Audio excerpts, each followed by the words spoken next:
Bonsoir. Première question donc sur le déroulement des événements, comment ces orages se sont-ils formés? Pour la journée qui nous intéresse de jeudi, on surveillait cette évolution en émettant dans un premier temps une alerte jaune d'un niveau de risque important de dégradation avec des fortes pluies et des vents assez violents.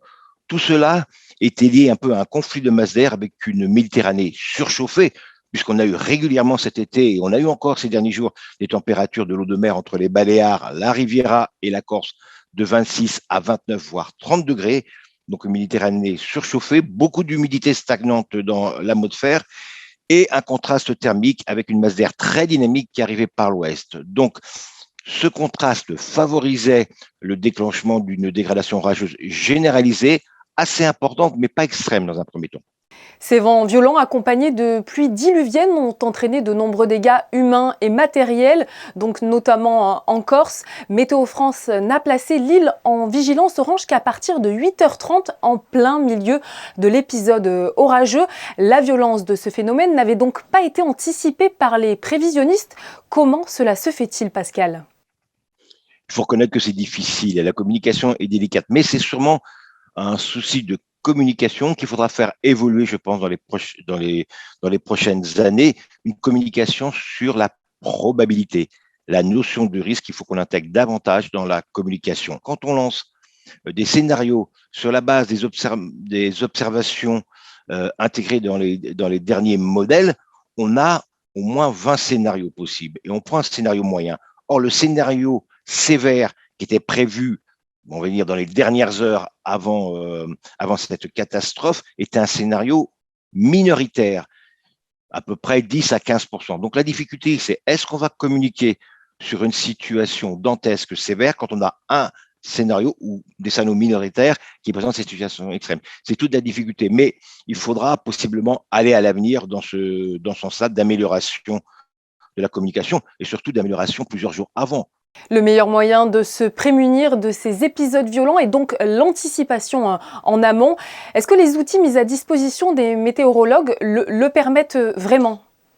Il y a des outils à faire, il y a des outils à faire évoluer. Il y a notamment l'outil d'alerte. Pour l'instant, les niveaux d'alerte jaune, orange, rouge n'ont pas évolué depuis 20 ans. On a des niveaux d'alerte beaucoup plus importants quand on se situe dans les régions qui subissent les cyclones, comme les Antilles. On monte à des niveaux d'alerte de violet, noir. Il faudra peut-être penser à cela, car quand on interroge un petit peu les gens, ils sont un petit peu perdus entre l'orange et le rouge. Et dans l'orange même, des fois, il ne se passe rien, des fois, il se passe des choses dantesques. Donc, il y a peut-être quelque chose à faire évoluer dans la communication au niveau des seuils d'alerte. Les outils qui sont à la disposition des prévisionnistes et des ingénieurs ont montré quand même leur performance globalement, si on se place dans les taux de réussite de la prévision, probants depuis ces dernières années, puisqu'on a des modèles AIMAFIN qui sont capables de calculer des prévisions jusqu'à 2 km, mais il y a des situations qui sont difficilement prévisibles. Des rafales à 224 km/h ont été enregistrées en Corse du Sud.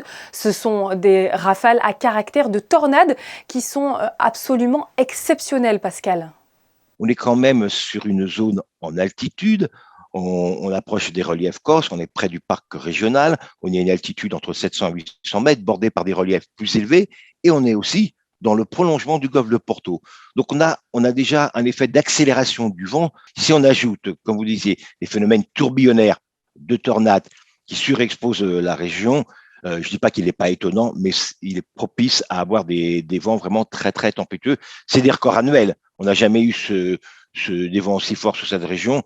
Alors, une question se pose, doit-on clairement s'habituer à vivre dans ce genre d'extrême, c'est-à-dire des périodes caniculaires intenses suivies d'orages violents? Oui, c'est une des conséquences du changement climatique. On n'a pas eu au niveau de la canicule des phénomènes très extrêmes. On a eu une canicule durable d'ailleurs sur la région, sur votre région, sur la Riviera et la région monégasque. Ce qui a caractérisé vraiment cet été, ce sont surtout les nuits tropicales, les nuits où la température n'est pas descendue souvent en dessous de 21 degrés. On a une moyenne, par exemple, sur Monaco au mois d'août, d'une température nocturne de près de 23 degrés. Ça veut dire qu'en moyenne, la température n'est pas descendue en dessous durant la nuit. Et avec des maxima qui ne sont pas caniculaires, on a une moyenne de 31 degrés voilà, sur la région. Donc, Il y a ce niveau de chaleur qui est lié au changement climatique, mais à la fois des températures nocturnes tout en été et des maximums qui vont être une fréquence, mais difficile à aujourd'hui de dire précisément quand ça va arriver et à quelle fréquence. Mais bien sûr, il faut s'y préparer.